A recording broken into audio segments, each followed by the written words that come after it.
CPM ഒരു cadre പാർട്ടിയാണ്. അതിലാർക്കും സംശയമില്ല. പാർട്ടിയിൽ ഉൾപാർട്ടി ചർച്ചകൾ സജീവമാണ് അന്നും ഇന്നും. അത് ഇത്തവണ തൊട്ടൊന്നുമല്ല, എല്ലാ കാലത്തും സമ്മേളനങ്ങളിൽ ചർച്ചകൾ നടക്കാറുണ്ട്. ചർച്ച ചെയ്ത് തന്നെയാണ് തീരുമാനങ്ങൾ, നിലപാടുകൾ ഒക്കെ എടുക്കുന്നത്. ആ നിലപാടുകൾ ഒരിക്കലും സംസ്ഥാന ദേശീയ നേതൃത്വങ്ങളുടെ നയങ്ങൾക്ക് വിരുദ്ധമാകില്ല. വോട്ടെടുപ്പുകളിലൂടെ തന്നെയാണ് മിക്കവാറും ബ്രാഞ്ച് കമ്മിറ്റി മുതൽ മുകളിൽ അങ്ങോട്ടുള്ള വിവിധ പാർട്ടി ഘടകങ്ങളിലേക്ക് തെരഞ്ഞെടുപ്പ് നടത്തുന്നത്.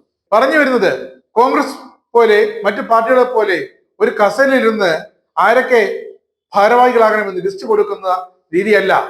ഇങ്ങനെ ലിസ്റ്റ് കൊടുത്ത് അത് പ്രകാരം അണികൾ നേതാക്കൾക്ക് മുദ്രാവാക്യം വിളിക്കുന്നു. പിറ്റേ ദിവസം അതേ അണികൾ തന്നെ ആ നേതാവിനെ വലിച്ച് താഴെയിടുന്നു. അത് കോൺഗ്രസിലേക്ക് സ്ഥിരം പതിവാണ്. അത്തരം ഗ്രൂപ്പ് അതിക്രമങ്ങൾക്കൊന്നും CPM-ൽ സ്ഥാനമേ ഇല്ല.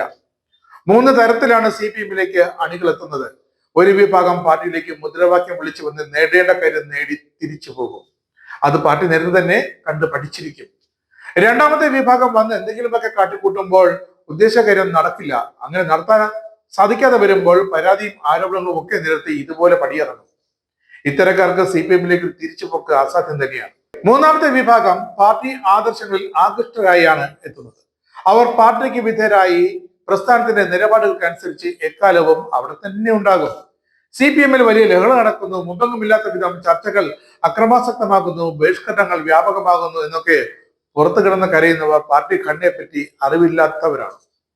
സ്ഥാനമോഹികൾ പാർട്ടിയിൽ കയറിക്കൂടിയത് അവരെ സഹിക്കുകയല്ല പാർട്ടി ചെയ്യുന്നത്, പുറത്തേക്കുള്ള വഴി കാട്ടിക്കൊടുക്കുകയാണ്. പിന്നെ CPM പ്രവർത്തകനാണെന്ന് കരുതി എന്തും ചെയ്യാനുള്ള ആയുധമാണ് പാർട്ടി എന്ന് ആരും കരുതുകയും വേണ്ട.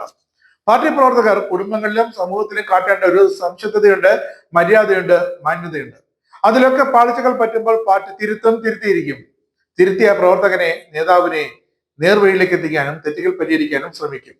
അതിനാ പ്രവർത്തകനോ എത്ര വലിയ നേതാവായാലോ വഴങ്ങിയില്ലെങ്കിൽ പിന്നെ പുറത്തേക്കുള്ള വഴി കാട്ടിക്കൊടുക്കുകയല്ലാതെ മറ്റു മാർഗമില്ല. ഇതാണ് CPM-ൽ നടക്കുന്നത്. ഇനി ഒരു നൂറ്റാണ്ട് കഴിഞ്ഞാലും ഈ നടപടികൾ കർക്കശമാകുകയല്ലാതെ ഒരു ഇളവും പ്രതീക്ഷിക്കേണ്ട ആരും. പിന്നെ ഇത്തവണ ചർച്ചകൾ ഉള്ളിൽ നടക്കുന്നത് പൊടിപ്പും തൊങ്ങലും വെച്ച് പ്രചരിപ്പിക്കുന്നവർ സത്യം പറഞ്ഞാൽ പാർട്ടിയുടെ കേഡർ സ്വഭാവത്തിന് പറ്റിവരുന്നുമില്ല. പാർട്ടിക്ക് വിരുദ്ധമായി പ്രവർത്തിച്ചാൽ നടപടി എടുത്തിരിക്കുമെന്ന കാര്യത്തിൽ സംശയമില്ല. അതിന് ആരായാലും ശരി. അതിന്റെ ഉദാഹരണമാണ് മംഗലപുരം മുൻ ഏരിയ സെക്രട്ടറി മധു മുല്ലശ്ശേരിയെ CPM പിടിച്ച് പുറത്താക്കിയത്. കഴിഞ്ഞ ദിവസം ചെന്ന CPM ജില്ലാ സെക്രട്ടറി യോഗത്തിൻ്റെതാണ് ഈ തീരുമാനം. ഇവിടെയും നേരത്തെ പറഞ്ഞ പോലെ ഒരു പാർട്ടി നേതാവിന് പാടില്ലാത്ത അധികാരമോഹം തന്നെയാണ് കാരണം.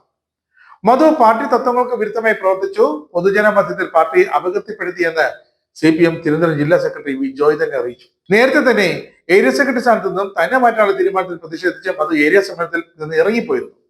CPM ജില്ലാ സെക്രട്ടറിക്കെതിരെ ഗുരുതര ആരോപണം ഉന്നയിച്ചാണ് മധു പാർട്ടി വിടുകയാണെന്ന് പ്രഖ്യാപിച്ചത്. ഇതൊക്കെ അപവാദ പ്രചരണങ്ങളെന്ന് പാർട്ടി അപ്പോൾ തന്നെ വ്യക്തമാക്കി.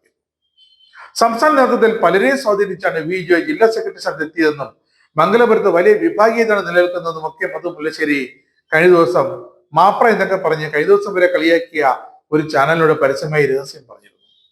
വി ജോയ് തിരുവനന്തപുരം ജില്ലാ സെക്രട്ടറി ആയത് സംസ്ഥാന നേതൃത്വത്തെ അറിയാതെയാണെങ്കിൽ അങ്ങനെയാണ് മധു പറഞ്ഞെങ്കിൽ അത് മനസ്സിലാക്കുമായിരുന്നു.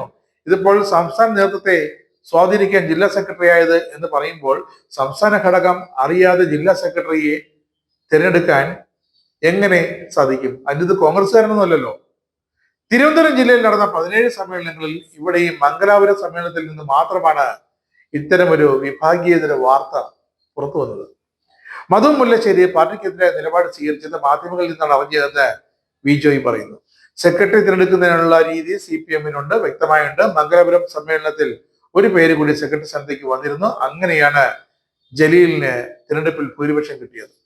ജനാധിപത്യപരമായ രീതിയിലാണ് സെക്രട്ടറി തിരഞ്ഞെടുത്തത്. ഇത്രയും രാഷ്ട്രീയ കരുത്തില്ലാത്ത ആളാണ് ഇതുവരെ മംഗലാപുരം ഏരിയ സെക്രട്ടറി ആയിരുന്നതു എന്നതിൽ അത്ഭുതമാണ് ഇപ്പോഴും പാർട്ടിക്ക്. ആർക്കും ഏത് പാർട്ടിയിൽ പോകാനും അവകാശമുണ്ട്. പാർട്ടിയിൽ നിന്ന് പോകുന്നത് ആർക്കും പിടിച്ചു നിർത്താനുമാകില്ല. പാർട്ടി അതിന്റെ കേഡർ സ്വഭാവത്തിൽ വെള്ളം ചേർക്കാനും പോകുന്നില്ല. CPM എന്നാൽ കമ്മ്യൂണിസ്റ്റ് മാർക്സിസ്റ്റ് പാർട്ടി തന്നെയാണ്.